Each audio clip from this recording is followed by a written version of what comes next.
Hello friends, आज की class में हम लोग पढ़ने वाले हैं एरोमेटिक वाटर्स के बारे में कि एरोमेटिक वाटर क्या होता है, इसका यूज़ कैसे किया जाता है एंड इसके मेथड्स क्या क्या होते हैं। इनके बारे में हम लोग आज पढ़ेंगे कि एरोमेटिक वाटर सबसे पहली बात क्या होता है, ये पहले जान लेते हैं।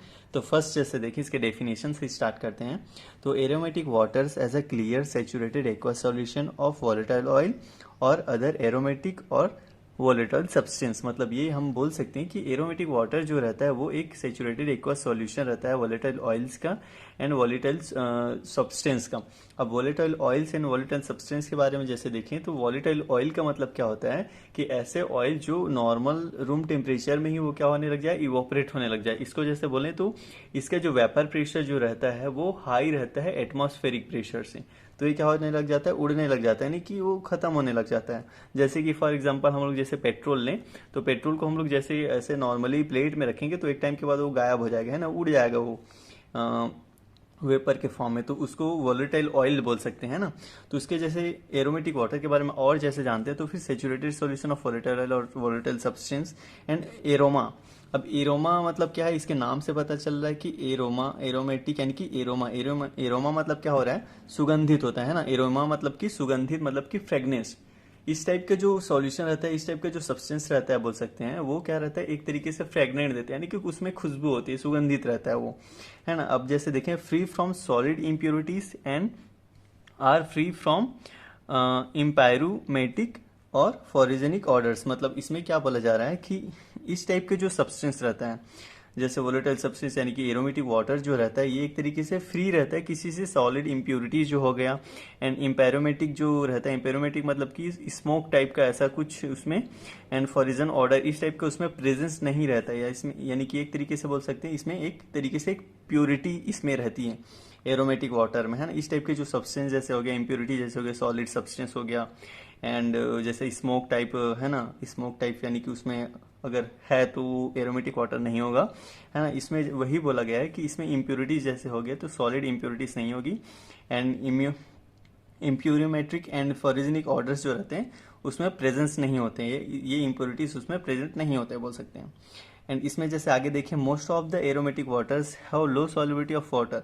मतलब जो एरोमेटिक वाटर जो रहता है वो लो सॉल्युबल रहता है वाटर के साथ, लेकिन हम लोग सेचुरेट भी किसके साथ करते हैं, वाटर के साथ, फिर भी ये क्या रहता है, लो सॉल्युबल रहता है, यानी कि सॉल्युबल कम रहता है किस चीज के साथ, वाटर के साथ, जो एरोमेटिक वाटर जो रहता है वो।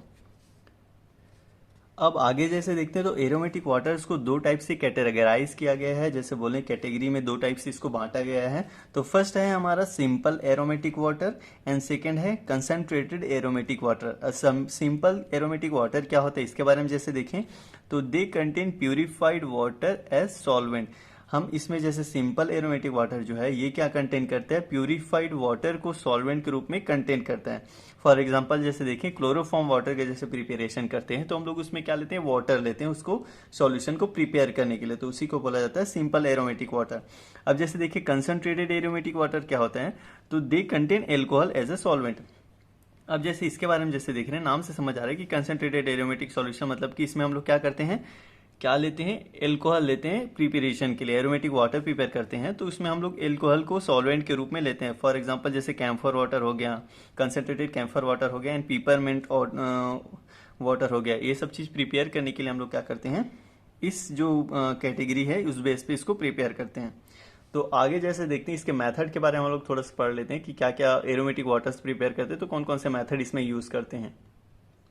अब जैसे इसके मेथड के बारे में जैसे देखते हैं कि जैसे प्रिपरेशन करते हैं, एरोमेटिक वाटर प्रिपेयर करते हैं तो उसमें कुछ मेथड्स हैं जो उसमें इन्वॉल्व रहते हैं। फर्स्ट हमारा जैसे मेथड है डिस्टिलेशन मेथड, सेकंड है solvent solution method, and third है अल्टरनेटिव सॉल्यूशन मेथड।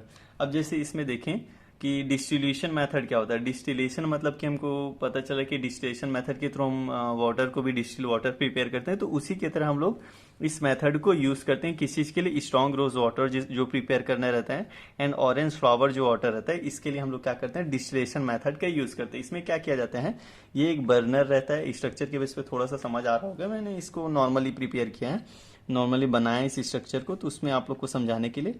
तो एक हिसाब से ये क्या हो सकता है हमारा कोनिकल फ्लास्क जैसे लेते हैं, राउंड बॉटम फ्लास्क जैसे बोल सकते हैं। तो ये हम इसमें ऐड करते हैं। ये नीचे क्या करते हैं हम लोग, बर्नर लगा देते हैं।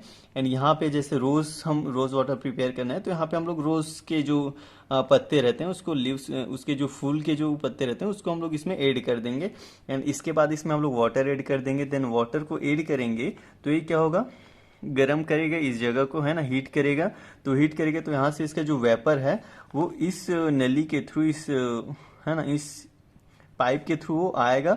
देन यहाँ पे एक बोल सकते हैं कंडेंसर लगा देंगे, है ना, कंडेंस करने के लिए, उसको ठंडा करने के। जैसे वेपर आ रहा है तो उसको वो क्या करेगा, ठंडा करेगा। कंडेंसर जैसे इसमें लगा देंगे। कंडेंसर मतलब कि जैसे इसमें कोल्ड वाटर जो रहता है उसको इसमें भर देंगे, है ना, एक पाइप के थ्रू। उसको क्या करेंगे, इसमें कोल्ड वाटर को मूव कराएंगे एंड एक साइड से क्या करेंगे, उसको वाटर को निकाल लेंगे। तो इस तरीके से इसको कंडेंस करेगा। जो गर्म हवा जो रहेगी, वेपर जो रहेगी, उसको क्या करेगा, वो ठंडा करेगा। ठंडा करेगा तो वो क्या होगा, वाष्प जो है वो पानी का जो बूंद रहता है उस फॉर्म में वो क्या होगा, ड्रॉपलेट्स के फॉर्म में इस जो कोनिकल फ्लास्क रहेगा, यानी कि राउंड बॉटम फ्लास्क जो रहेगा उसमें वो ऐड हो जाएगा। तो इस तरीके से हम लोग क्या करते हैं, डिस्टिलेशन मेथड के थ्रू उसको ऑब्टेन करते हैं रोज वाटर को। अब यहाँ पे हम लोग एक थर्मामीटर लगा देंगे कि इस डिग्री पे हमारा जो है ना, बॉईल हो रहा है, और उस तरीके से हम लोग उसको ऑब्टेन कर रहे हैं, किसको, रोज वाटर को। टेम्परेचर को हम लोग को पता करने के लिए हम लोग यहाँ पे थर्मामीटर ऐड कर देते हैं, लगा देते हैं। तो इस तरीके से डिस्टिलेशन मेथड काम करता है कि डिस्टिलेशन के थ्रू हम लोग क्या करते हैं, रोज वाटर को प्रिपेयर करते हैं एंड जो ऑरेंज फ्लावर वाटर रहता है उसको प्रिपेयर करते हैं। एंड जैसे सेकंड देखिए, सॉल्यूशन मेथड। सॉल्यूशन मेथड एक तरीके से नॉर्मल रहता है। ये थोड़ा सा डिफिकल्टी बोल सकते हैं, डिफिकल्ट रहता है, एंड ये थोड़ा सा इजी रहता है। इससे तो इजी ही रहता है बोल सकते हैं। जैसे कोनिकल फ्लास्क लिए, उसमें हम लोग दो अलग अलग सॉल्यूशन जैसे है, या फिर 2 ml कोई से सॉल्यूशन है, 2 ग्राम जैसे कोई से सॉल्यूशन है, दोनों को मिक्स करने के लिए जैसे हम लोग एक कोनिकल फ्लास्क में डाल देंगे एंड उसको शेक कर देंगे, है ना। शेक करने के बाद जो सॉल्यूशन बनेगा, है ना, एरोमेटिक सॉल्यूशन बनेगा, उसको हम लोग प्रिपेयर कर लेते हैं। इस तरीके से हम लोग एरोमेटिक वाटर को प्रिपेयर करते हैं सॉल्यूशन मेथड के थ्रू। ये एक इजी प्रोसेस रहता है किसी भी एरोमेटिक वाटर को प्रिपेयर करने के लिए। उसमें हम लोग जैसे यूज करते हैं, उसमें फर्स्ट हमारा जो रहता है वो क्लोरोफॉर्म वाटर रहता है। क्लोरोफॉर्म वाटर जो है हम लोग इसी मेथड के थ्रू, सॉल्यूशन मेथड के थ्रू हम लोग उसको प्रिपेयर करते हैं। मतलब जो क्लोरोफॉर्म वाटर जो रहता है वो, उसको। तो इसमें हम लोग क्या करते हैं, एक परख नली लेते हैं, दोनों को हम लोग ऐड कर देते हैं इसमें, एंड देन उसको सेक करते हैं, एजिटेट कर देते हैं। उसको मिक्स करने के बाद हम लोग 15 मिनट तक हम लोग उसको मिक्स करते हैं। देन उसको 12 आवर तक की उसको छोड़ देते हैं, रख देते हैं, मतलब उसको मिक्स करके। तो उसके बाद जैसे वो प्रिपेयर हो जाता है। तो इस तरीके से हम लोग सॉल्यूशन मेथड के थ्रू हम लोग उसको प्रिपेयर करते हैं। अब जैसे आगे जैसे देखते हैं अल्टरनेटिव सॉल्यूशन मेथड के बारे में जैसे पढ़ें।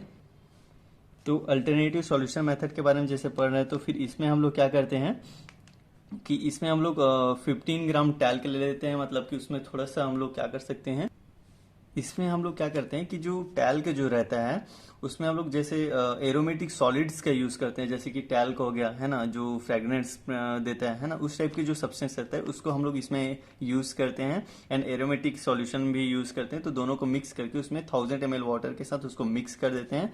देन मिक्स करने के बाद थोड़ा सा विस्कस टाइप का बन जाता है ये, है ना। तो बनता है, उसको हम लोग क्या करते हैं, जो फिल्टर एड रहता है उसके थ्रू हम लोग उसको छान लेते हैं। फिल्टर एड का काम क्या रहता है, हम लोग पिछले क्लास में अगर आप लोग पढ़े होंगे तो फिल्टर एड का काम क्या रहता है, वो थोड़ा सा फिल्ट्रेशन को इंक्रीज करने काम करता है। फिल्टर को, फिल्ट्रेशन जो होते रहता है उसको थोड़ा सा क्या बोल सकते हैं, उसके जो फिल्ट्रेशन जो प्रोसेस रहता है वो उसको प्रोवाइड कराता है, इंक्रीज करता है, फिल्टर होने में उसको हेल्प करता है बोल सकते हैं। तो उस तरीके से हम लोग क्या करते हैं, इस सॉल्यूशन को प्रिपेयर करते हैं फिल्टर एड के थ्रू। उसको फिल्टर करके हम लोग एरोमेटिक सॉल्यूशन अल्टरनेटिव मेथड के थ्रू, अल्टरनेटिव सॉल्यूशन मेथड के थ्रू हम उसको प्रिपेयर करते हैं। तो ये कुछ मेथड्स हैं जो ज़्यादातर यूज होते हैं। वो डिस्टिलेशन मेथड है रोज वाटर प्रिपरेशन के लिए, एंड सॉल्यूशन मेथड जो है ये दोनों मेथड जो है ये ज़्यादातर यूज होते हैं हम लोग जैसे एरोमेटिक वाटर प्रिपेयर करते हैं।